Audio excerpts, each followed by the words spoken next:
بسم اللہ الرحمن الرحیم ایاک نعبد و ایاک نستعین۔ مجھے آج بڑی خوشی ہے کہ جس طرح میری قوم، میرے پاکستانی جس طرح آج فلسطینیوں کی حمایت کے لیے نکلے اور جس طرح انہوں نے ان کے اوپر جو ظلم ہو رہے ہیں اس کی آج نشاندہی کی اور اس کی مذمت کی، میں آپ کو سب کو خراج تحسین پیش کرنا چاہتا ہوں۔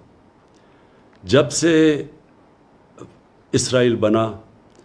پاکستان کا ہمیشہ ایک ہی سٹینڈ رہا ہے، اور وہ سٹینڈ تھا قائد اعظم محمد علی جناح کا، ہمارے عظیم لیڈر کا،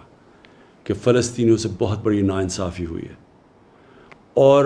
ہر فورم کے اوپر پاکستان نے فلسطینیوں کے ساتھ کھڑے رہے ہیں۔ 27ویں رات کو میں مسجد نبوی میں تھا جب مجھے پتہ چلا کہ جو قبلہ اول ہے مسلمانوں کا، مسجد الاقصی،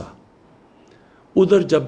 27ویں کی مقدس رات کو لوگ نماز پڑھ رہے تھے، جو اسرائیل کی پولیس ہے اس نے ان کے اوپر تشدد کیا، اور ساتھ ساتھ پھر یہ اسی چیز کا بھی علم ہوا کہ جو فلسطینی فیملیاں 70 سال سے اپنے گھروں میں رہ رہی تھیں، کئی فیملیز کو اسرائیلی سیٹلرز نے ان کو گھروں سے نکال دیا۔ اس کی وجہ سے ایک نیا انتشار شروع ہو گیا، اور پھر جو غازہ کے اوپر جس طرح کی بمباری کی گئی، دنیا کی سب سے طاقتور ترین فوج ہے، تقریباً 69 فلسطینیوں کے اوپر جس طرح کی بمباری کی گئی جس میں بچے مارے گئے، تو میں اگلے دن 27ویں کا جو اگلے دن تھا، میں نے جو OIC کے سیکرٹری جنرل ہیں ان سے ملاقات کی، اور ان کو تب کہا کہ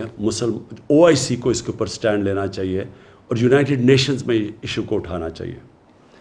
جب میں پاکستان آیا تو میں نے کنگ سلمان سے بات کی، اور ان سے بھی یہی ہم بات کی کہ یہ جو ظلم ہو رہا ہے فلسطینیوں پہ اور جو الاقصی میں ہوا ہے، اس کے اوپر ہمیں اپنی آواز بلند کرنی چاہیے۔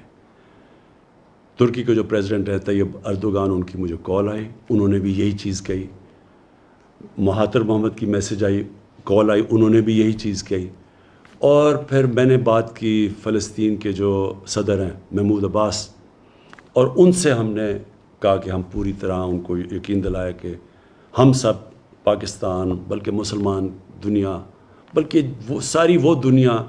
جو انصاف میں مانتی ہے، وہ سب ان کے ساتھ کھڑی ہے۔ شاہ محمود قریشی کو اس کے بعد پھر میں نے کہا کہ وہ یونائٹڈ نیشنز کی جنرل اسمبلی میں جائیں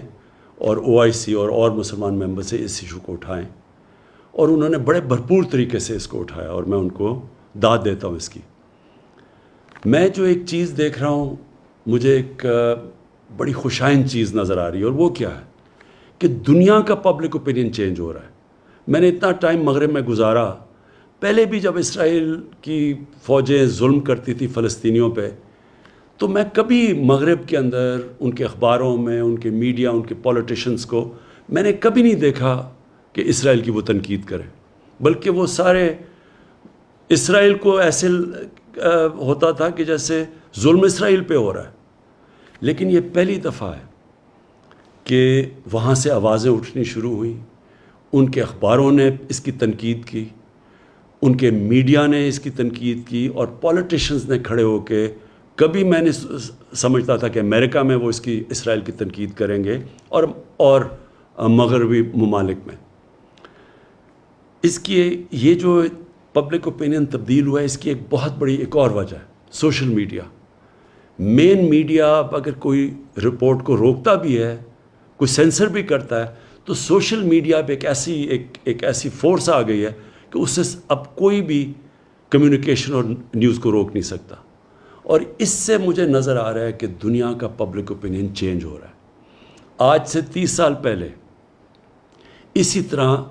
تب بھی دنیا کا پبلک اوپینین چینج ہوا تھا۔ ساؤتھ افریقہ، ادھر ایک ایسی رجیم تھی، ایک ایسی گورنمنٹ تھی، اور بڑی دیر سے، کئی سالوں سے تھی، جو نسل پرست تھی، جو ایشینز اور افریقنز کو برابر کے شہری نہیں سمجھتی تھی، اور ان کے ساتھ بڑی بڑی دنیا کی طاقتیں کھڑی ہوئی تھیں اس نسل پرست رجیم کے ساتھ۔ لیکن جب دنیا میں پبلک اوپینین چینج ہوا، تو یہی جو طاقتور قوتیں تھیں، جو ملک تھے، انہوں نے زور لگا کے ساؤتھ افریقہ کے اندر ان کو رجیم کے اوپر، جو ساؤتھ افریقن گورنمنٹ کے اوپر انہوں نے ان کو مجبور کیا کہ وہ برابری کے حقوق دیں افریقنس کو اور ایشینز کو۔ اسی طرح کا میں ایک شروعات دیکھ رہا ہوں کہ انشاءاللہ دنیا کا جو پبلک اوپینین چینج ہو رہا ہے، میں یہی دیکھ رہا ہوں کہ اب ایک دنیا کا پبلک اوپینین اب زور لگائے گا، بڑے بڑے یہ جو ملک ہیں جو اب تک سپورٹ کرتے رہے ہیں اسرائیل کو، یہ پورا پریشر ڈالیں گے کہ فلسطینیوں کو بھی ان کے حقوق دیے جائیں۔ اور انشاءاللہ ایک دن آئے گا جب کہ فلسطین کے لوگوں کو اپنا ملک ملے گا، ایک